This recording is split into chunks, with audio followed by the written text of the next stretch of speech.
Wait a minute, even indie movies are getting franchises?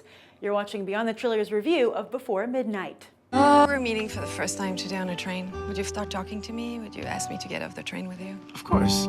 Well, this place is so full of thousands of years of myth and tragedy, and I thought something tragic was gonna happen. Still there. Still there. Gone. I feel close to you. Yeah. But sometimes I don't know. I feel like you're breathing helium and I'm breathing oxygen. What makes you say that? Way back in 1989, writer-director Richard Linklater met a woman in a toy shop in Philadelphia. He struck up a conversation with her, which led well into the night as they toured the city together.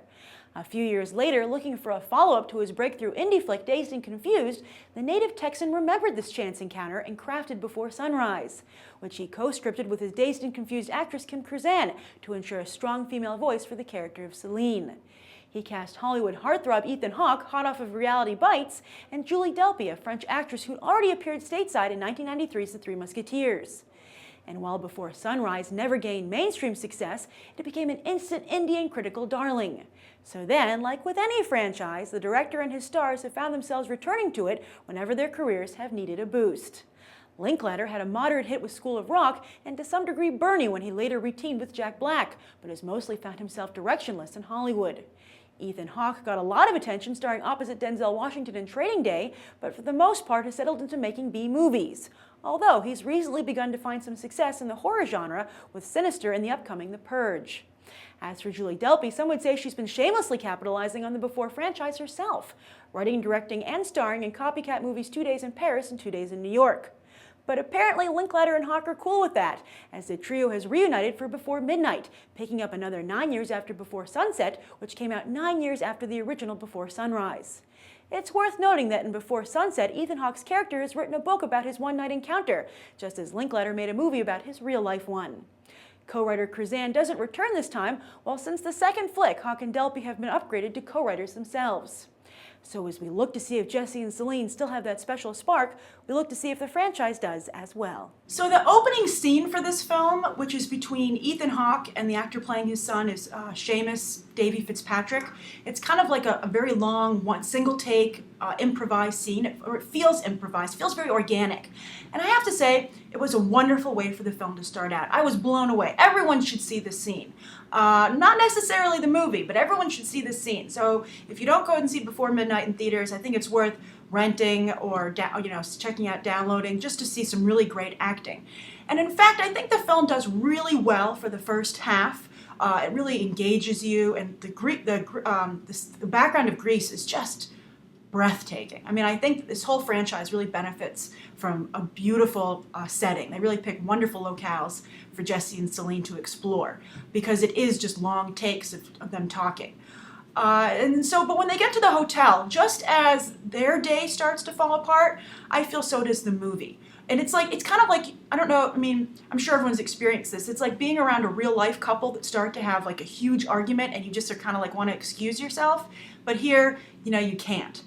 Also, my other problem with the film is that, Julie Delpy, I think, is an interesting actress. I like that she a lot of times portrays a very strong woman, but I think here she goes too far and really kind of here she was like every woman's nightmare about how they could come across to their boyfriend or husband.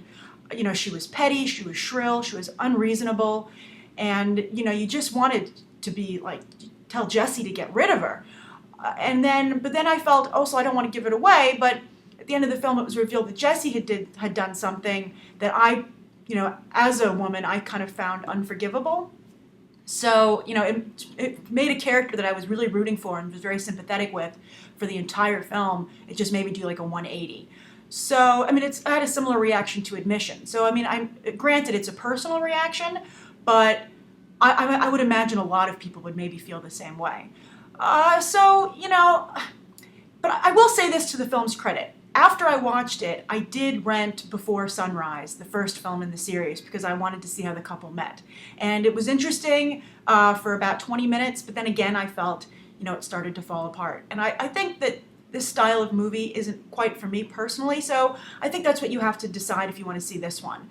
If you really like these long conversational movies that don't have like a lot of story, they're more like character explorations, and if you really liked Before Sunrise and Before Sunset, then by all means you'll probably enjoy Before Midnight.